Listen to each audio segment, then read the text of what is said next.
Temporal atinge Valparaíso. Em menos de 2 horas, a enxurrada tomou conta das ruas da cidade. Placas foram arrancadas e carros foram arrastados. Nessa edição, a gente vai mostrar que a polícia de Águas Lindas chegou a 6 suspeitos de terem matado a jovem Rafaela Martins. A Polícia Rodoviária Federal encontrou hoje uma carga roubada que estava escondida na região de Cristalina. E a gente mostra a preparação do Lusiânia para mais uma rodada do Campeonato Brasiliense. É agora, no Jornal Anhanguera, segunda edição.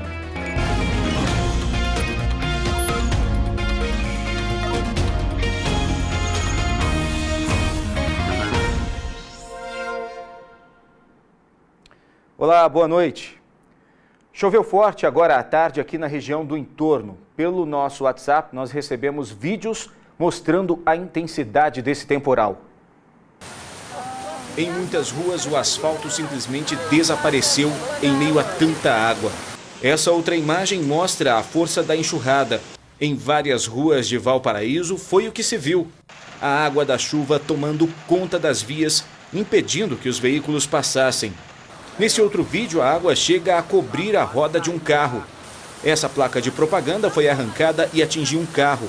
Esse telespectador registrou um momento em que o outdoor foi arrancado pelo vento. O letreiro desta lanchonete também caiu. Aqui dá para ver o momento em que esse carro é arrastado pela enxurrada. Esses outros 2 veículos ficaram ilhados. Nessa imagem feita do alto da cidade, a impressão era que um grande rio tinha se formado em Valparaíso. E ainda nessa edição, a gente volta a falar sobre esse temporal que atingiu a região. E hoje à tarde, uma carga avaliada em R$1,5 milhão foi encontrada próximo de Cristalina. A Polícia Rodoviária Federal recebeu uma denúncia de que uma empresa de rastreamento. Segundo a PRF, a empresa de rastreamento informou que o veículo roubado estaria naquele momento com o baú aberto, o que fez com que os agentes acreditassem que a carga estaria em um depósito. No local, os policiais encontraram parte da carga roubada e outros tipos de carregamentos que possivelmente seriam de outros crimes. Ainda de acordo com a PRF, no local havia refrigerantes e refeições sobre a mesa, indicando que as pessoas estavam no depósito e conseguiram fugir. E em Águas Lindas, a polícia encontrou mais uma mulher morta. Dessa vez, a vítima é uma menor. A polícia ainda tenta descobrir o que aconteceu. O corpo de Ana Clara Santana da Silva, de 13 anos, foi encontrado num terreno baldio ao lado da escola onde ela estudou no ano passado. Segundo a Polícia Civil, Ana Clara desapareceu no carnaval, mas a família não registrou o boletim de ocorrência. A suspeita é que ela tenha sido morta no dia 6, mas só ontem o corpo foi encontrado. O Instituto Médico Legal fez os exames para descobrir a causa da morte, mas devido ao estado do corpo, não foi possível identificar. Nós entrevistamos a família da vítima, começamos a estudar a vida dela, traçamos uma linha de investigação, temos um suspeito, nós não vamos falar o nome dele ainda, mas a investigação agora segue no intuito de capturá-lo. E o médium João de Deus e o filho dele, Sandro Teixeira, conseguiram agora há pouco um habeas corpus no Tribunal de Justiça de Goiás. Os 4 desembargadores votaram a favor do pedido de liberdade, mas só Sandro Teixeira será solto. João de Deus continua preso porque responde também por violação sexual, mediante fraude, estupro de vulnerável e posse ilegal de arma de fogo. Hoje, João de Deus e o filho foram julgados por coação e corrupção de testemunha. Segundo o Ministério Público, Sandro Teixeira e o pai procuraram uma testemunha de abuso sexual um dia após ela ir à delegacia de Abadiânia, acompanhada de uma vítima, em 2016. Os promotores apuraram que os 2 tentaram intimidar e silenciar a mulher, oferecendo pedras preciosas. Sandro Teixeira está preso em Goianópolis desde o dia 2 de fevereiro e João de Deus no Complexo Prisional de Aparecida de Goiânia desde 16 de dezembro do ano passado. Pausa para os comerciais e veja a seguir. A gente volta a falar do temporal de hoje que atingiu aqui a região. E mais, a Polícia Civil traz atualizações sobre a morte da jovem Rafaela Martins. Agora às 7h34, nós voltamos já.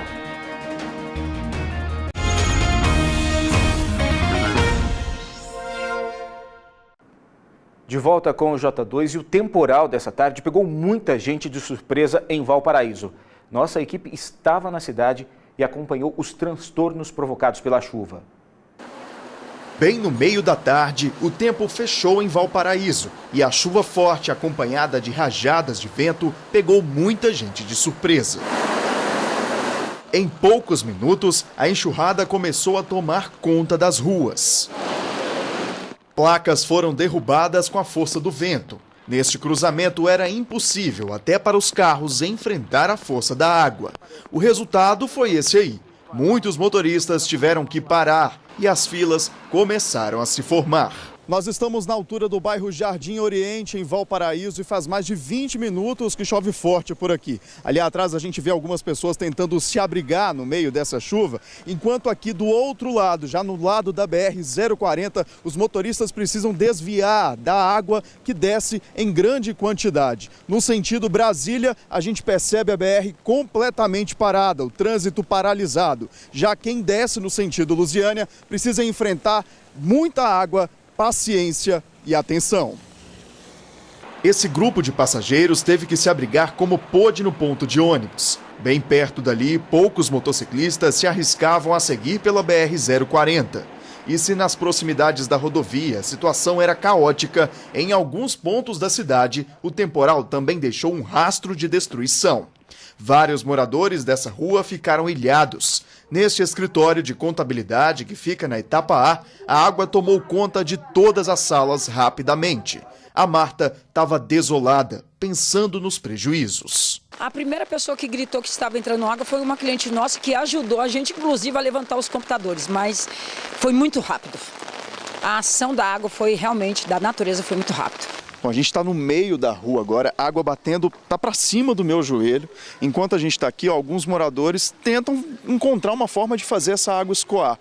Tem algumas saídas para essa água, eles estão tentando desentupir. Ali mesmo naquela mancha, a gente percebe um dos locais, dos poucos locais onde a água pode descer. Enquanto a gente está aqui, a gente vai agora tentar conversar com eles ali para ver o que dá para ser feito, né? Vocês estão tentando desobstruir a saída aqui de água? Isso, tentando ali, já abriu um esgoto ali que tem ali, a gente abriu ali, tá melhorando, né? A casa dele aí, nosso amigo aí, que alagou tudo ali. Prejuízo total, né? Eu não vou sofrer um sofrimento de alma em relação a isso, porque minha família tá toda bem, estão todos bem, né? Poderia ser pior. O que Deus tira, a gente busca, trabalha e constrói novamente. Prejuízos que só quem sofre pode mensurar a revolta pela falta de estrutura da cidade. É muito triste. O prejuízo, quem vai pagar? A conta eu mando para quem? Né? Lamentável. Se você olhar aqui, fazer mesmo, verificar todas as áreas do nosso escritório, o prejuízo está total. E ainda nessa edição, a gente traz a previsão do tempo para os próximos dias. E a Polícia Civil fez hoje em Águas Lindas uma coletiva para falar sobre a morte da jovem Rafaela Martins Cardoso. 6 pessoas foram presas, suspeitas de participação no crime que chocou a cidade. Durante as investigações, para a surpresa da polícia, a descoberta que uma das participantes do crime é uma mulher. Ana Paula Mendes da Silva tem 22 anos. Era conhecida da vítima e foi presa preventivamente. Segundo o delegado, a mulher presenciou o estupro, ajudou a estrangular e esconder o corpo de Rafaela. Segundo a polícia, 6 pessoas participaram do crime. Todas já foram identificadas. Um homem foi morto como forma de vingança, 2 homens e uma mulher estão presos, uma menor de 15 anos e um outro homem continuam foragidos. Segundo o delegado responsável pelo caso, ele deve se apresentar amanhã aqui na delegacia de Águas Lindas. Todos mataram a Rafaela, exceto o Marcos. Eles praticaram o crime por meio de estrangulamento e também por ação contundente, sendo que todos a agrediram fisicamente e depois a estrangularam. Felipe Coelho do Nascimento e Jorge Henrique Ferreira são pastores de uma igreja evangélica e foram presos um dia depois do crime. Um caso que chocou a população de Águas Lindas. Rafaela Martins Cardoso, de 18 anos, estava sozinha nesse ponto de ônibus quando foi sequestrada. Câmeras de segurança registraram quando um grupo abordou a jovem. Em seguida, ela foi levada para uma fazenda. Lá foi estuprada 2 vezes e morta. O Felipe foi o primeiro a ser preso. Com a prisão dele, possibilitou chegarmos até os outros, né? A Paula foi presa por último, no sábado. A última foragida mulher é menor, tem apenas 15 anos. Né? E o Marcos Evangelista, que também está foragido, já é maior de idade, ficou de se apresentar amanhã para nós. A gente vai para mais um rápido intervalo comercial e a seguir a gente traz a previsão do tempo para os próximos dias. E vamos mostrar também a preparação do Lusiânia, que entra em campo amanhã. Agora são 7 horas e 30 minutos. Continue com a gente.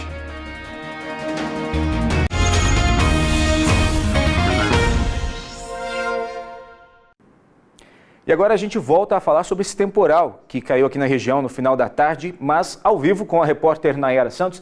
Nayara, uma boa noite para você. Eu imagino que muita gente está preocupada e querendo saber qual é a previsão do tempo para os próximos dias. E também, os bombeiros deram algum balanço de estragos aí na região? Olá, Giliardi. Boa noite para você, boa noite para quem acompanha o J2. O Corpo de Bombeiros ainda não finalizou o balanço das chuvas de hoje, mas informou que até o momento em Valparaíso teve 3 ocorrências de quedas de árvores, sendo que uma caiu em cima de uma casa e a outra em cima de um carro. Teve também casas alagadas e 2 muros também caíram. Já em Lusiânia, em um posto de saúde no bairro Boa Esperança, o posto ficou alagado. Nós conversamos com o Instituto Nacional de Meteorologia, que faz um alerta, viu? É que até o domingo o tempo fica instável. Amanhece com sol, durante o dia também sol, mas tem previsão de pancadas de chuva no fim da tarde e também à noite. O Instituto também disse que essas chuvas é típicas do ano, né? São as chamadas chuvas de verão, mas a região ainda continua em estado de alerta amanhã pela manhã. Eu volto com você, Giliardi. Obrigado, Nayara. Bom trabalho para você. E hoje, um grave acidente aconteceu na BR-251 entre um ônibus escolar e um carro. 2 mulheres morreram e 16 adolescentes ficaram feridos. Os primeiros atendimentos foram ali mesmo, no local do acidente. Um estudante que estava com ferimentos mais graves foi levado de helicóptero para o hospital de base. O acidente foi por volta das 7 da manhã. Entre este ônibus escolar com 41 passageiros e um carro, onde estavam 2 mulheres. Vinha um carro de lá para cá desgovernado, aí eu disse, só pedi a Deus, né, para aliviar essa situação, mas não teve jeito. Ele veio e entrou debaixo do carro. A monitora do ônibus conta que todos os alunos usavam cinto de segurança na hora do acidente. Tudo sentado com cintozinho.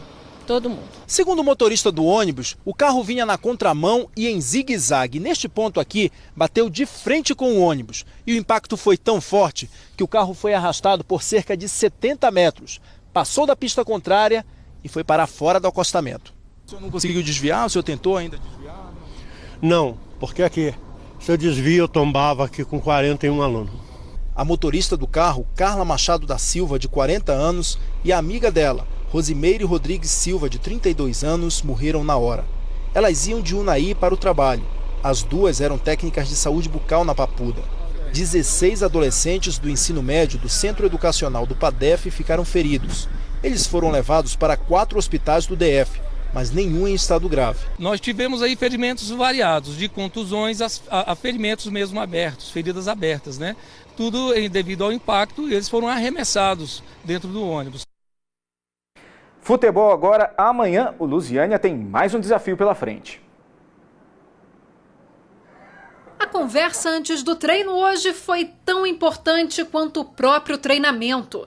É que para enfrentar o próximo adversário não basta só habilidade, os jogadores precisam entrar em campo confiantes, sem medo do temido Brasiliense. A equipe reconhece que o jogo é o mais difícil até aqui, mas não é impossível. O objetivo é entrar para ganhar, né? Se der tudo certo, a gente ganha. Se der alguma coisa de errado, a gente empata o jogo. Mas não vamos jogar com medo do Brasiliense. né? Vamos respeitar, é claro, pela qualidade do time, mas vamos procurar fazer o nosso trabalho. Para vencer a partida desta quarta-feira, o Lusiânia vai ter que fazer o que ninguém fez até agora nesse campeonato: balançar a rede do Brasiliense. O time ocupa hoje a vice-liderança, com 6 vitórias e 1 empate. O Azulão também vem fazendo uma boa campanha, está em terceiro na tabela. O problema são os desfalques. 5 titulares estão fora do jogo, 2 lesionados e 3 suspensos. O meia Marlon, o atacante Dan e o zagueiro Perivaldo ganharam o 3º cartão amarelo no último jogo, contra o Taguatinga, que ficou no 0-0. O jogo passado contra o Taguatinga ficou com um gostinho de poderíamos ter feito mais, saído com a vitória, tá brigando lá em cima, mas já passou. Agora amanhã a gente tem um jogo difícil em casa, sabemos da importância e temos que fazer nosso dever para conseguir sair com a vitória e não deixar ficar distante dos primeiros colocados. O volante Lucas já vestiu a camisa do adversário. O ex-jogador do Brasiliense sabe do desafio que vem pela frente, mas não se intimida. A equipe deles tem muita qualidade, só que a gente tem que saber que a gente está jogando em casa e com força máxima para o jogo. Lusiânia e Brasiliense jogam amanhã às 7h30 da noite no Serra do Lago, aqui em Lusiânia. O Formosa, agora na 10ª posição, encara o Ceilândia, que está na 7ª colocação, amanhã às 3h30 da tarde. J2 de hoje termina aqui. Outras notícias do estado você vê amanhã no Bom Dia Goiás. Uma boa noite. E a gente volta a se ver amanhã. Tchau.